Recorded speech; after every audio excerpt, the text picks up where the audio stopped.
4 passos para você começar a dar aulas particulares. É o que eu vou te ensinar nesse vídeo. Roda a vinheta.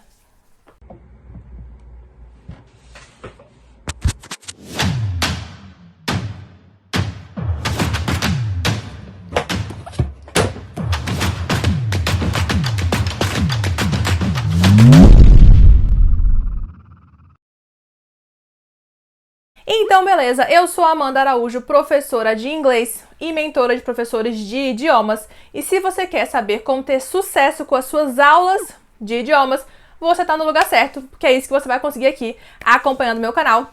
É claro, se você não tá inscrito, já se inscreve aqui agora, pra você receber sempre os vídeos quando eu posto, tá bom? E aproveita e me segue lá no Instagram, também é @asamentoria pra você acompanhar, porque lá eu posto com mais frequência mais dicas, tá bom? Então você fica sabendo ainda mais coisas. Então vamos nessa.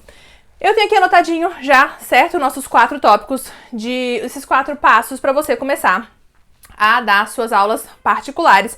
Já quero te falar muito bem-vindo, né? Porque é bacana demais dar aula, né? É bacana demais você ensinar pras pessoas, você ver elas evoluindo, você perceber que elas estão crescendo e que você tá facilitando esse caminho, né? Então eu sei que você quer facilitar esse caminho, então vamos nessa, pra poder você ter essa satisfação também, além do financeiro, que é bem recompensador. Então tá, então eu coloquei aqui o seguinte, ó, 4 passos pra você começar a dar aula particular, e o primeiro passo é: defina uma data pra você começar. Essa é a primeira coisa que você vai fazer. Então você vai colocar, vai olhar a sua agenda, como é que é, se você trabalha já com alguma outra coisa, se você já dá aula, se você não dá, se você tem outro emprego, se você está estudando, tá, eu não quero saber.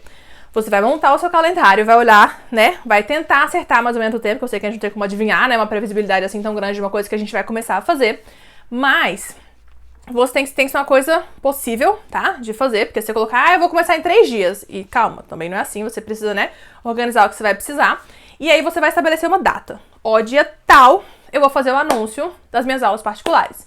Porque senão você fica, eu vou assistir um vídeo aqui, e aí eu vou ver o que eu tenho que fazer aqui.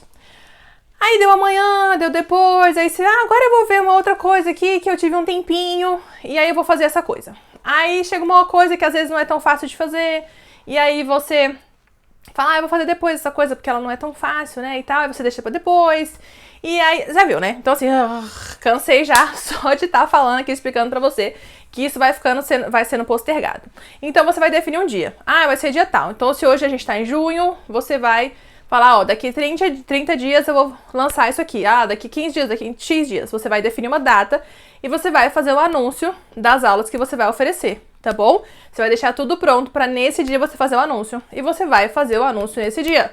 Você combinou com você marcou, escreve, tá bom? Tem pesquisas que falam que quando a gente escreve o negócio lá nas nossas tarefinhas pra fazer, tem mais chance de a gente fazer aquilo do que só quando a gente bota na nossa cabeça. Então escreve, dia tal, vou fazer o anúncio, né, das minhas aulas particulares, vou começar a anunciar, vou anunciar pro mundo, e naquele dia, tá combinado, você vai fazer isso, beleza?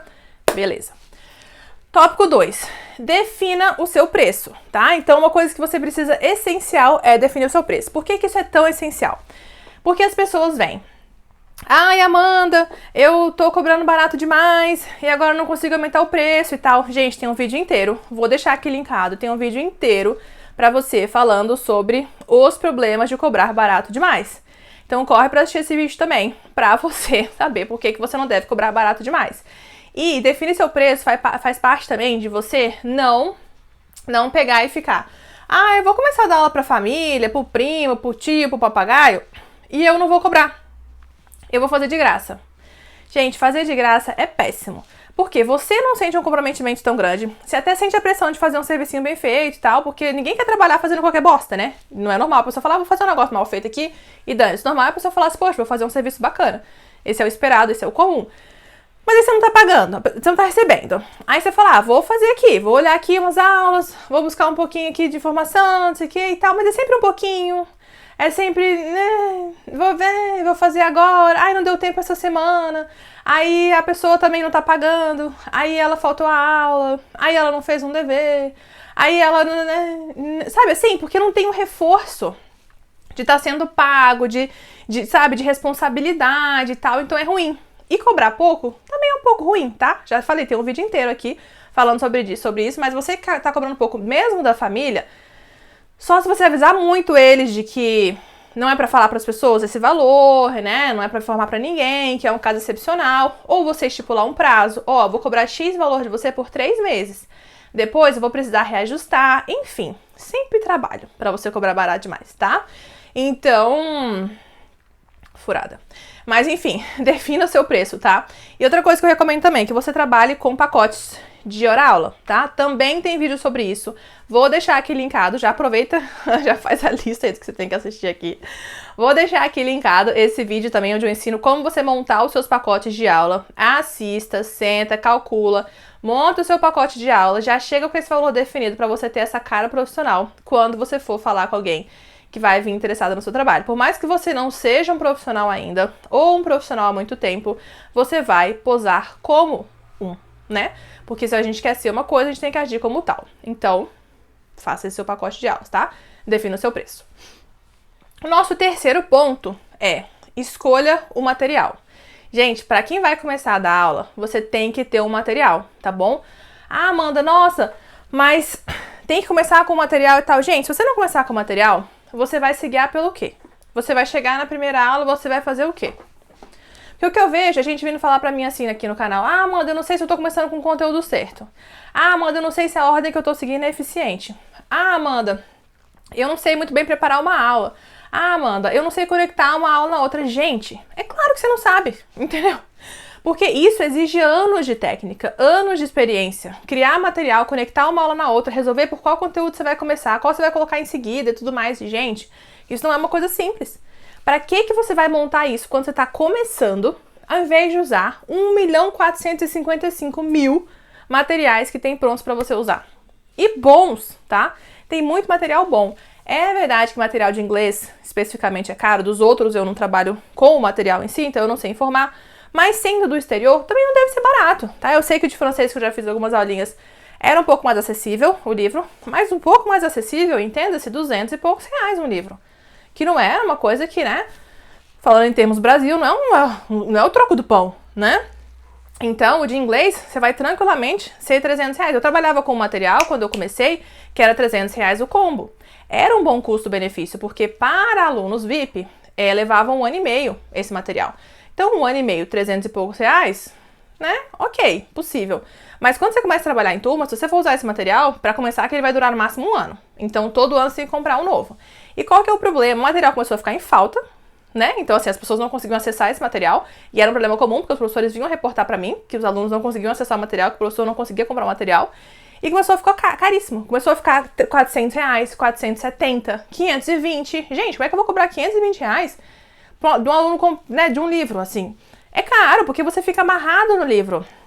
Quando você vai usar numa turma, que você vai falar pra turma que não, eu vou usar só metade do livro, porque eu quero fazer outras atividades pra poder a aula ficar dinâmica, e eu não vou usar, não, metade desse livro aí de 500 reais que você comprou. Como é que você vai falar isso pro aluno? Não tem jeito, então você fica amarrado no livro. Então, assim, tem que escolher um material que você consiga usar, tá? Que seja útil. Mas, gente, usem o material. Quem tá começando, usem. Quando você já tiver experiência, aí você estuda a preparação de aula do zero. Como é que você faz? Se você quiser criar material, você cria o seu material. Você para ver isso, vai estudando, vai adquirindo conhecimento, vai pegando experiência. Mas no começo, gente, usem material, tá bom? E o importante, como é que você vai escolher o material? Beleza, Amanda, vou usar material. Mas de todos 1.045.000, não sei quantos mil material que tem no mercado, qual que eu vou escolher? Como é que eu vou escolher um? Bom, você tem que escolher um material que ele trabalhe as 4 habilidades. Aqui falando de inglês geral ou de idioma geral, né? Não tô falando de nenhum nicho específico. Tem que ser um que trabalhe as 4 habilidades, né? Aqueles grandes macros. Então, a gente tem justamente a escuta, a fala, então, reading, listening, writing and speaking, né? Então, a escuta, fala, leitura. Escuta, fala, leitura. Escuta, fala, leitura. Qual que eu tô esquecendo? Escuta, listening, reading, writing and speaking. Escuta, fala, leitura e escrita. Então, você procurar um livro que tenha, né, as 4 habilidades, claro que pratique elas, mas os livros mais bacanas do mercado, todos trabalham elas todas, então não vai ser esse o problema. É você procurar um livro que seja bonito, né, um material que seja bonito. Então, você tem que olhar lá, olhou, achou bonito, tal, legal. Folheou, achou bonito, legal, né, ouviu no site, enfim, achou legal, beleza. Tem que ser um material que os alunos consigam adquirir, né? Eles têm que conseguir acessar esse material, como eu falei. Tinha um que eu trabalhava que depois de um tempo o aluno não conseguia mais comprar, então não adiantava. Você tem que resolver se você vai... antes de falar se o aluno vai comprar ou não, você tem que ver se o material te guia, tá bom? Então você tem que abrir lá. Se for um livro, você tem que abrir o livro e ver. Nessa atividade aqui, você vai falar para os alunos trazerem uma foto da família para poder apresentarem, falarem sobre os termos familiares, vocabulário de família, não sei o que, não sei o que. Nessa atividade aqui, você vai falar sobre isso e isso para os alunos e vai fazer assim, você tem que abrir o livro e ler. Ler se ele fala para você o que você deve fazer, né, naquela atividade. E aí, se não for livro, se for um material pronto, por exemplo, o material vital, que é o material com o qual eu trabalho, ele já vem pronto. Então, você olha, lê a descrição do material. Esse material, ele já vem pronto para ser utilizado? Sim, ele já vem pronto para ser utilizado. Então, para você tá ótimo, porque você precisa mesmo de um material pronto para ser utilizado. Então, você tem que ler se é o que você precisa. Beleza? Beleza. Outro ponto que você vai definir, se o aluno vai adquirir esse material ou não, tá? Então, quando é livro didático, o aluno tem que adquirir o dele, né? Você passar PDF não é permitido, tá? No país, eu sei que é comum e tal. Cada um sabe da consciência quando bota a cabeça no travesseiro, mas permitido não é, tá? Além do que passar PDF não passa uma imagem formal do seu trabalho. Então, eu não sou muito a favor, mas, aquilo que eu falei, cada um que vem no seu trabalho é como achar melhor. Então, o que é? Se você for usar o material didático, você recomenda que o aluno compre o livro. Você tem que ver se você quer que ele compre o livro, que ele tenha esse custo, ou se você quer tirar esse custo dele. O material vital, de novo, que é o material com o qual eu trabalho, ele não tem custo para o aluno, tá? Você adquire o material para você e você pode passar para o aluno gratuitamente. Então, tem essa vantagem. Além de vir pronto para utilizar a aula por todo o semestre. Então, você não precisa se preocupar com, estou usando uma aula que tá fazendo coerência com a anterior, né? Com a seguinte, estou fazendo uma boa progressão das aulas. Será que o aluno vai realmente entender essa progressão? Será que eu comecei do jeito certo? Será que... será que eu preciso... Você não vai ter dúvida se você colocou o verbo to be aqui ou ali, tá? Então ele já vem na ordem correta, pronto para você utilizar, com todas as ferramentas digitais prontas. Você clica e tá funcionando, tá? Então o material vital é prático assim e você não tem o custo pro aluno do material. Então já tá o material incluso, quando ele vai entrar com você, é uma grande vantagem, beleza? Então, material é isso, use um material para você que tá começando. E o nosso quarto tópico é: não se preocupe em saber tudo, tá bom? As pessoas também vêm muito com essa preocupação pra mim, Amanda, mas, poxa, se o aluno fizer uma pergunta e eu não souber responder, enfim, essa parte da insegurança. Gente, é normal o aluno fazer uma pergunta que você não sabe responder, porque você não sabe tudo. E se estiver começando, não sabe mesmo, né? E já vou te falar, você nunca vai saber. A diferença é que com o tempo a gente realmente vai adquirindo conhecimento e vai ganhando segurança de que nosso conhecimento não está vinculado a uma pergunta que o aluno faz, né? Então, se você não souber uma coisa que o aluno perguntou que não é conteúdo da aula, você vai falar, olha... Ui, bati no microfone, desculpa. Você vai falar, olha, eu vou verificar esse ponto. Às vezes, você pode verificar online. Você abre o dicionário, se for uma questão de palavras, de vocabulário e tal, você abre o dicionário e joga lá tal palavra. E fala, olha, vou descobrir com você agora como é que fala essa tal coisa, enfim. E joga lá, não tem nenhum problema. Se for uma coisa mais gramática e tal, que não dá muito pra pesquisar na hora, você fala, olha, eu vou pesquisar isso aí e eu trago pra você na próxima aula. Na próxima aula, o aluno vai ter esquecido, tá? 99% dos alunos vai ter esquecido, mas você não. Você vai ter lembrado porque você vai ter anotado no seu caderninho de aula e você vai trazer isso para o aluno. Isso traz um respeito e uma confiança e uma admiração tão grande do aluno. Por quê? Porque ele vê que você lembrou, vê que você é responsável, vê que você faz questão, sabe? Vê que para você aquilo importa. Esse é um fator que faz o aluno ficar fidelizado a você, que você se importa com o que ele quer saber.